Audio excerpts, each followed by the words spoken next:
In Margate, Sarah's tatty old table find is revealing to Rupert the reason why it ended up in the tip. OK, so this one, beautiful table, Sarah dropped off to me. Although I say beautiful table, it's had its day, it's sadly knackered. I'm just trying to work out how it's made, so I'm just going to try to separate it all. It shouldn't be too taxing, given that it's already ridden with woodworm and barely hanging together as it is. I can already see that this table's had a strong history. There's marks and glitter and PVA glue from the previous children playing around the table.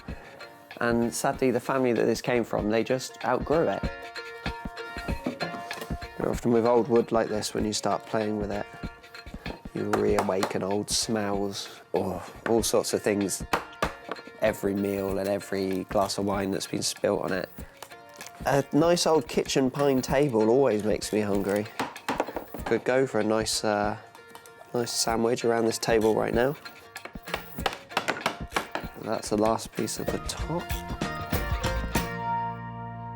Walthamstow was lucky enough to have a new fire station built only 3 years ago, but hopefully we won't be needing their services today. This kind of goes into the risk assessment. Let's put that there. Headphones. Of course, we all know there's a perfectly valid reason why we avoid all forms of ignition when dealing with petrol. Okay, so more importantly than any of this is to get the proportions right. So what I've got to do now is cut this right. I'm only going to get one chance. So tape measure. Oh, look at that! Look at that! Look at that! Look at that! The form's right across this line here. That's good. That's good. It's meant to be. It's meant to be. Now, at the moment, you may be thinking of a flame silhouette light for a man office. But Rob has had a spark of inspiration, potentially a dangerous thing when dealing with a petrol can. Having noticed a striking resemblance to the shape of a Zippo lighter, Rob is now going to cut the top from the can and have a light in the lid. Not sure what Sarah's going to think of this radical rethink. OK, here we go. Not looking good.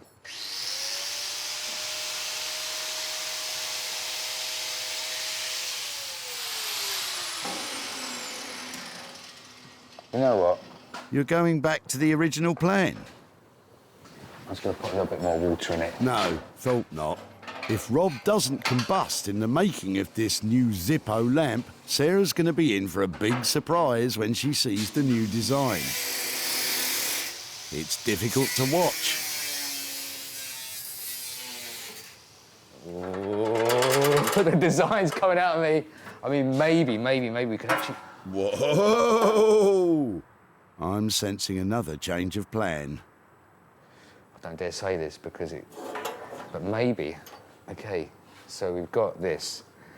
Instead of putting the light there, if we could get the light there, maybe a nice light there, like almost like kind of a nice flat LED type light, yeah?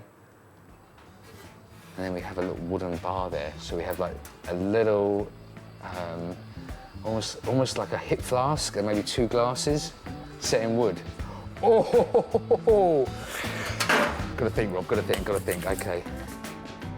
Back in West Sussex, oblivious to all Rob's design detours, Sarah's pressing ahead with the transformation of Janet's old brown chair. It's not perfect, and not all the lines are completely even, but that's the beauty of patchwork.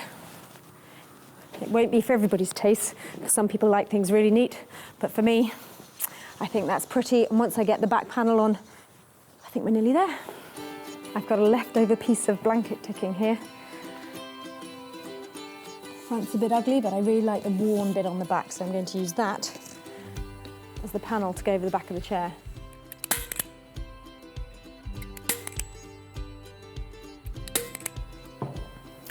Because I want to get a really neat finish all along the sides, I'm actually going to hand sew it in place, tucking it under as I go, like that, so I don't have to buy any expensive braid or anything to finish it off.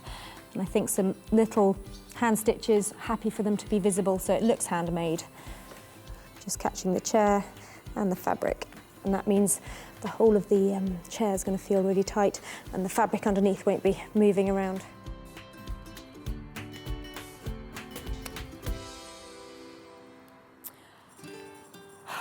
Should have painted the legs first, but at least now I can see what colour's going to look best. That's a relief. We thought you'd just forgotten. I think I will have to paint that. From a chair to a table in Margate, Rupert is thinking on his feet as his design develops. I talked to Sarah about just cutting the table in half, pulling it apart and inserting a new material. I'd rather do it more randomly, almost as if the table had been blown up and glued back together, introducing some new materials, but they're reclaimed materials. Every time I walk past a building site or a skip on the street, I always have a look at what they've got. These came off of around the hoarding, around a development site, and I think this sort of colour might be perfect for the table. So I'm going to just take a few of these and start playing with it. I've kind of worked out what I'm going to do with this project, and it's just a case of doing it now. Assembling the many pieces of this jigsaw back together. I've got to work for quite a while to get it all nice and level, all sanded, all lovely. But I might put a thick sealant on it, maybe several coats of varnish, to get it to a really clean, glossy surface. Tried to give it a little bit of an edge. Something a little bit different table. With Carlos the cat overseeing things, this table has grown from a table too small for a growing family to a tabletop large enough to seat a party. By adding extra materials sourced without costs, which add a splash of colour, Rupert is definitely thinking big. So, that's pretty tight there. So actually this is, having done all this, I think I'm gonna have to take this bit out, yeah? This bit's gonna come out and then we're gonna have the light bulb running in there. That's gonna sit up like so.